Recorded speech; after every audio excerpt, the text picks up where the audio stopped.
السلام عليكم ورحمة الله وبركاته.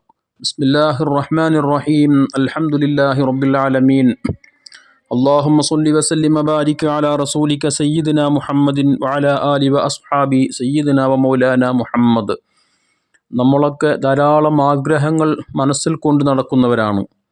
അവകളെല്ലാം സാധിച്ചു ലഭിക്കുക എന്നുള്ളത് നമ്മളാൽ ഒരിക്കലും കഴിഞ്ഞുകൊള്ളണമെന്നില്ല.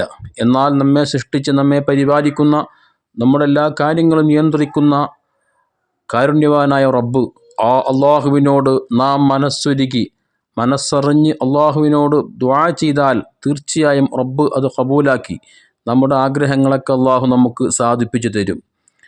എന്നാൽ അള്ളാഹു സുബ്ഹാനഹു വ തആലയോട് നമ്മുടെ ആഗ്രഹങ്ങളെല്ലാം സാധിപ്പിച്ചു കിട്ടാൻ, നാം ബന്ധപ്പെടുന്ന ഏതേത് വിഷയങ്ങളുണ്ടോ അതിലൊക്കെ ബറക്കത്തുണ്ടാവാൻ, അതെല്ലാം നന്മയിലായി ഭവിക്കാൻ നാം എന്തു ചെയ്യണം? ഏത് രൂപത്തിലാണ് അള്ളാഹുവിനോട് പ്രാർത്ഥിക്കേണ്ടത്? ഹബീബ് സല്ലല്ലാഹു അലൈഹി വസല്ലമ തങ്ങൾ അത് നമ്മെ വ്യക്തമായും പഠിപ്പിച്ചു തന്നിട്ടുണ്ട്.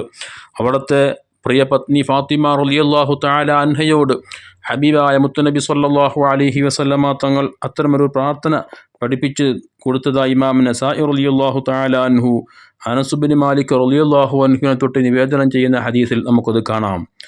മുത്തുനബി സല്ലല്ലാഹു അലൈഹി വസല്ലമ തങ്ങൾ ഫാത്തിമ റളിയല്ലാഹു തആല അൻഹയോട് പറഞ്ഞു, മാ യംനഉകി അൻ തസ്മഈ മാ ഊസീകി ബിഹി, ഞാൻ നിന്നോട് വസിയത്തായി പറയുന്ന കാര്യങ്ങൾ കേൾക്കുന്നതിന് നിനക്ക് യാതൊരു തടസ്സവുമില്ലല്ലോ മോളെ. നീ അൻ തഖൂലി ഇദാ അസ്ബഹതി വ അംസൈതി, രാവിലെയും വൈകുന്നേരവും എൻ്റെ പൊന്നുമോൾ പറയണം, യാ ഹയ്യു യാ ഖയ്യൂം ബിറഹ്മതിക അസ്തഗീസു അസ്ലിഹ് ലീ ശഅനി കുല്ലഹു വലാ തകിൽനി ഇലാ നഫ്സി തർഫത ഐൻ. ഈ പ്രാർത്ഥന നീ രാവിലെയും വൈകുന്നേരവും നീ അള്ളാഹുവിനോട് പ്രാർത്ഥിക്കണം എന്ന് ഹബീബ് സല്ലല്ലാഹു അലൈഹി വസല്ലമ ഫാത്തിമ റളിയല്ലാഹു തആല അൻഹയോട് പറഞ്ഞതായി കാണാൻ കഴിയും. യാ ഹയ്യു യാ ഖയ്യൂം, എന്നെന്നും ജീവിച്ചിരിക്കുന്ന സർവശക്തനായ അള്ളാഹുവേ, ബിറഹ്മതിക, നിൻ്റെ കാരുണ്യം കൊണ്ട്, നിൻ്റെ ഔദാര്യം കൊണ്ട്, അസ്തഗീസു, ഞാൻ സഹായം തേടുന്നു, അസ്ലിഹ് ലീ ശഅനി കുല്ലഹു, എൻ്റെ സർവ്വ കാര്യങ്ങളും എല്ലാ കാര്യങ്ങളും നന്മയിലാക്കി തരണം. ഞാൻ ബന്ധപ്പെടുന്ന ഏതേത് വിഷയങ്ങൾ, എൻ്റെ ജോലിയാവട്ടെ, എൻ്റെ കുടുംബത്തിൻ്റെ വിഷയങ്ങളാവട്ടെ, എൻ്റെ സമ്പത്താവട്ടെ, എൻ്റെ വീടും വാഹനവും, എൻ്റെ കൃഷിയും എൻ്റെ കച്ചവടവും, ഞാൻ ബന്ധപ്പെടുന്ന ഏതേത് വിഷയങ്ങളുണ്ടോ അതിലെല്ലാം നന്മ നീ നൽകണം അള്ളാഹുവേ, നന്മയിലേക്ക് നീ എത്തിക്കണം അള്ളാഹ്. വലാ തകിൽനി ഇലാ നഫ്സി തർഫത ഐൻ, ഒരു സെക്കൻഡ് പോലും നീ നിൻ്റെ റഹ്മത്ത് എന്നും ഒരിക്കലും എടുത്തു മാറ്റാൻ പാടില്ല.